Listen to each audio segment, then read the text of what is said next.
Ryan, speaking of your reporting, actually, you have more of it, I believe, to share with us right now. So what have you got today?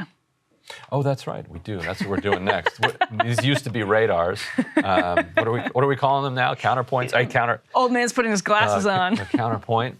So House Republicans plan to launch a variety of investigations into the U.S. Chamber of Commerce and many of its largest member corporations if they retake the majority in November, according to a Republican member of Congress who spoke to me on the condition of anonymity so that he could discuss plans that have yet to be announced. The probes would look specifically into the Chamber of Commerce's relationship with ESG, which I'll get into in a moment. And what it does is it marries the kind of the hostility to the chamber with the party's mission to undermine the growth of the so-called ESG investment sector. And so ESG, which stands for Environmental, Social, and Governance Criteria, has enough power to shape company valuations and behavior, and has become a major conservative source of consternation, with Republicans arguing that companies who follow it are breaking with their fiduciary duty to maximize profits for investors. They're particularly enraged that ESG has the capacity to harm fossil fuel companies. The House Republican put it to me like this. Said, how is it again that you can discourage investment in American energy when you own or when you're controlling board seats of an American energy company, but you're pushing it offshore to a Chinese energy company? Tell me you didn't violate your fiduciary duty somehow.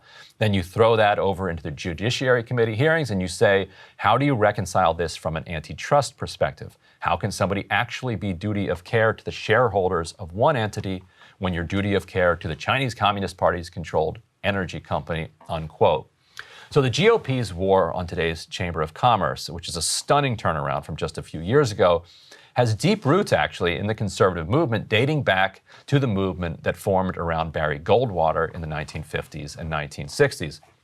So at the height of the New Deal era after World War II, Democrats and liberal Republicans were united in the belief that that cooperation between big business, big labor, and government was the secret to the era's economic boom. The nation's most famous economist, later President John Kennedy's advisor, John Kenneth Galbraith, dubbed it the affluent society in a 1958 book that was both a cultural and a political sensation. It sat on top of the bestseller list for 6 straight months.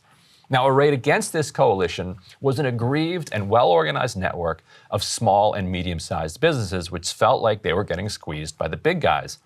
What was good for General Motors, they said, was not necessarily good for them.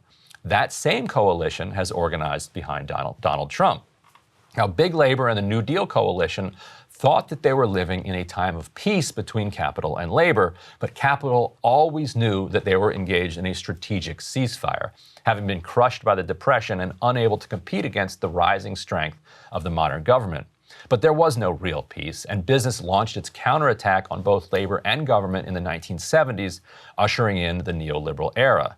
The chamber, this time allied with small and medium-sized businesses, played a major role in the counterattack, with the heir to the Goldwater movement, Ronald Reagan, enacting a wish list of big business policies and tax cuts.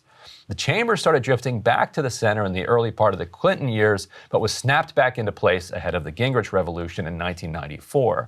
It was a reliable Republican ally for the next roughly 25 years, up until just the last few. In 2020, the Chamber of Commerce endorsed 23 House Democrats in swing districts, a sharp break from the past practice of endorsing nearly exclusive slate of Republicans, with 1 or 2 Democrats thrown on the list for a patina of bipartisan perception. The chamber announced recently, though, that it would be devoting $3 million toward the election of Mr. Dr. Oz in Pennsylvania, and funneled it through the Senate Leadership Fund, which was seen as an olive branch extended toward Senate Minority Leader Mitch McConnell, who's linked to the super PAC. They have so far made no similar contribution to the House Republican super PAC. The Republican member of Congress said that he didn't begin as an active opponent of the chamber, but also didn't see them as a natural ally either. He told me, quote, frankly, as a business guy, I couldn't join some of the efforts nationally because they were at odds with small companies. They were really pushing for a long time this pro-China trade policy, which was great for General Motors, but it was bad for everyone in the supply chain, and it was really gutting domestic manufacturing. And it was the same thing with NAM, which is the National Association of Manufacturers. A lot of their members that had an organization that was working against their interests.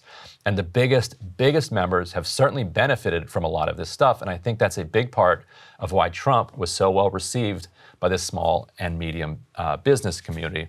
And so, Emily, what do you think of the claim that there's... Cable news is ripping us apart, dividing the country, making it impossible to function as a society, and making it impossible to know just what is true and what is false. But the good news is they are failing and they know it.